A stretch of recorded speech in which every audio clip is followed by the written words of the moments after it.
അവിടെ എന്താ വിശേഷം? ഇവിടെ പ്രത്യേകിച്ച് വിശേഷമൊന്നുമില്ല. സാധാരണ ദിവസങ്ങൾ കഴിഞ്ഞു പോണ പോലെ അങ്ങോട്ട് പോണു. ഇനി ഡിസംബർ മാസത്തിൽ ഞങ്ങളുടെ ഒരു പൂയം വരുന്നുണ്ട്. അത് ഞങ്ങളുടെ നാട്ടുകാർക്ക് ഭയങ്കര ഉത്സവമാണ്. പൂയം കാവടിയൊക്കെ ആയിട്ട് കുറേ കാവടികളുണ്ട്. 10-28 സെറ്റ് കാവടിയൊക്കെ ഉണ്ടാവും. അതാണ് ഞങ്ങളുടെ ഒരു വിശേഷം.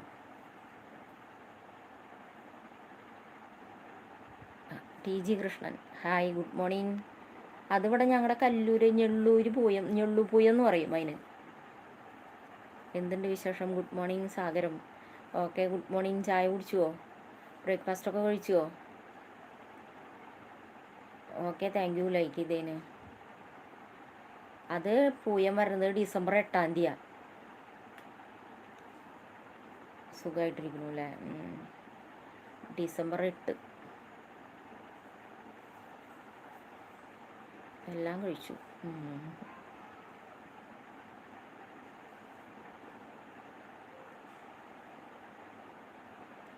അതിന് ആനയുണ്ട്, 3 ആനയുണ്ടാവും. ചിലപ്പോൾ ഒരാന ഉണ്ടാവാറുള്ളൂ. പിന്നെ കുറേ കാവടി.